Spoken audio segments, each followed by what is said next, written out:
Shalom Bapak Ibu, Saudara-saudari terkasih. Dalam Suara Gembala kali ini saya ingin ngajak Anda semua untuk merenung dan berpikir supaya kita punya sikap yang benar di dalam menghadapi akan Pilpres dan Pileg yang akan digelar oleh bangsa dan negara kita yang disebut Pesta Demokrasi itu bulan Februari tahun depan 2024.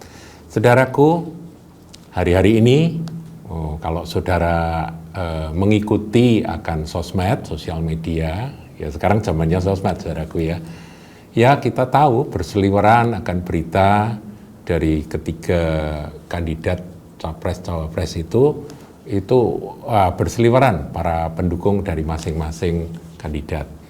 Nah, itu memang wajar, namanya menjelang pesta demokrasi, 5 tahun sekali ya selalu seperti itu. Nah saudara, bagaimanakah sikap kita sebagai anak-anak Tuhan, sebagai gereja Tuhan, sebagai tubuh Kristus yang Tuhan taruh di Indonesia. Kita sebagai warga negara Indonesia, sebagai bangsa Indonesia yang ada di Indonesia, tetapi kita juga warga kerajaan sorga, saudaraku ya. Kita adalah milik Kristus. Bagaimana sikap kita menghadapi itu? Nah, saudara, tentunya kita punya tanggung jawab sebagai warga negara. Nanti pada waktu pemilu, pada waktu Pilpres, saudara dan saya, kita semua akan menuju ke tempat pemilihan umum dan kita akan mencoblos siapa yang menjadi pilihan kita. Nah, saudara, saya tidak berbicara tentang siapa yang harus kita pilih. Itu adalah pergumulan doa masing-masing kita. Kita sudah bisa menyimpulkan sendiri dari apa yang kita ikuti, belajar, jangan mudah terprovokasi, jangan mudah kena hoax, tapi mari kita merenung dan kita bertanya pada Tuhan pilihan apa yang paling tepat untuk aku lakukan. Ya, saudaraku tidak perlu ragu-ragu. Ya, diskusi boleh, nggak usah sampai ribut, saudaraku, karena hari-hari ini saya juga saksikan dalam kelompok sesama anak Tuhan, kelompok gereja Tuhan, sesama aktivis gitu ya, berbeda pandangan ya, yang satu memilih yang ini pro, yang ini yang satu tidak begitu ya. Ya, kita jangan sampai dipecah belah lah karena berbeda pilihan. Masing-masing kembali pada hati nurani dan bertanya pada Tuhan, dan Tuhan kasih akal sehat, Tuhan kasih logika kepada kita untuk kita dapat berpikir. Nah, dalam diskusi itu sebetulnya baik untuk kita menambah wawasan. Nah, saudaraku, saya ingin bacakan akan firman Tuhan yang tertulis di dalam Roma 13. Ini mendasari akan sikap kita. Ayat 1 dan 2. Tiap-tiap orang harus takluk kepada pemerintah yang di atasnya. Sebab tidak ada pemerintah yang tidak berasal dari Allah. Dan pemerintah-pemerintah yang ada ditetapkan oleh Allah. Sebab itu barang siapa melawan pemerintah, ia melawan ketetapan Allah. Dan siapa yang melakukannya akan mendatangkan hukuman atas dirinya. Saudaraku, 2 ayat ini mewakili akan seluruh sikap kita sebagai anak Tuhan di dalam menyambut akan pesta demokrasi yang akan datang. Kita terlibat, saudaraku, satu suara. Anda punya, saya punya satu suara. Kita terlibat, pilihan mungkin berbeda, tetapi prinsip dari firman Tuhan ini yang harus kita pegang. Bahwa tidak ada pemerintah yang tidak berasal dari Allah. Jadi pemerintahan yang sekarang, yang 2 periode Pak Jokowi pegang ini, itu adalah pemerintahan yang berasal dari Allah. Itu firman Tuhan. Sampai nanti pergantian Presiden Jokowi dan wakil presidennya, ya, Pak Ruf Amin, itu dua-duanya, presiden dan wapresnya ini, dua-dua ini pilihan Allah. Sudah, saudara, itu firman Tuhan kita terima dengan hati yang bersyukur. dan pemerintah-pemerintah yang ada ditetapkan oleh Allah. Jadi mereka bisa pegang kekuasaan itu karena ketetapan Tuhan. Meskipun dulu melalui proses pemilu ya, pilpres yang 2 kali Pak Jokowi bisa akhirnya menjadi Presiden Indonesia. Kita harus mensyukuri itu karena kita percaya bahwa itu ketetapan Allah. Dan ayat 2, sebab itu barang siapa melawan pemerintah, ia melawan ketetapan Allah. Jadi pemberontakan terhadap pemerintah itu sebetulnya nggak ada di dalam kekristenan. Kita harus takluk kepada pemerintah yang di atas kita. Tentunya takluknya itu kalau pemerintah tersebut melawan akan firman Tuhan atau kebenaran firman, maka kita tidak akan takluk. Ya saudaraku, ya kita harus lebih tunduk, lebih taat kepada Allah. Tetapi selama tidak ada yang begitu, kita harus takluk. Nah, itu prinsip. Nah, bagaimana nanti, saudara? Nah, ini yang jadi pertanyaan. Kalau nanti setelah Pak Jokowi selesai dengan 2 periodenya, kemudian presiden dan wakil presiden siapa yang akan menduduki posisi pemerintahan, kepala negara di Indonesia ini, sikap kita tetap sama, saudaraku, bahwa tidak ada pemerintahan yang tidak berasal dari Allah. Melalui tangan saudara, tangan saya, tangan rakyat seluruh Indonesia, Tuhan bergerak dan menetapkan siapa yang akan jadi presiden dan wakilnya. Suka enggak suka, mau enggak mau, kita harus terima. Nah, sekarang ini kita berjuang, berbicara, menyatakan pendapat boleh-boleh saja, tapi jangan emosional, saudaraku. Tapi yang penting, setelah nanti presiden dan wakil presiden ditetapkan, baiklah kita berpegang teguh pada 2 ayat ini. Itulah ketetapan Tuhan. Paham ya, saudaraku ya? Dan kita tidak perlu melawan ketetapan Allah.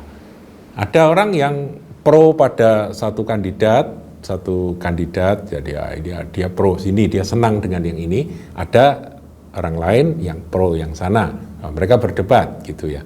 Nah, ketika yang menang itu yang ini, yang sini ini bagaimana sikapnya? Kalau anak Tuhan, saudaraku, kalau yang jadi presiden bukan pilihanku, bukan orang yang aku suka, bukan yang aku harapkan, maka kita tunduk pada 2 ayat ini. Paham ya? Itu prinsip, saudaraku. Jadi ayo toh, kita ini dewasa, saudara ya. Kita ini sudah melalui beberapa kali pilpres, pileg ya. Nanti partai mana yang menang atau apa, ya itu semua ketetapan Tuhan. Saudara dan saya ikut serta, satu suara ya. Kita enggak, pengaruh kita kecil, tapi kita punya satu suara. Nah, saya akan lanjutkan dengan 1 Petrus 2 ya, 1 Petrus 2 ayat yang ke-17. Ini juga merupakan sikap yang harus benar-benar ada di dalam diri kita, gereja Tuhan, umat Tuhan di Indonesia ini. Firman ini berbunyi, hormatilah semua orang. Jadi kita ini harus menjadi umat Tuhan yang suka menghormati semua orang. Jadi kita ini punya budaya, kita hormat pada semua orang. Meskipun berbeda, saudaraku ya. Berbeda keyakinan, berbeda apa, tapi kita hormat pada semua orang.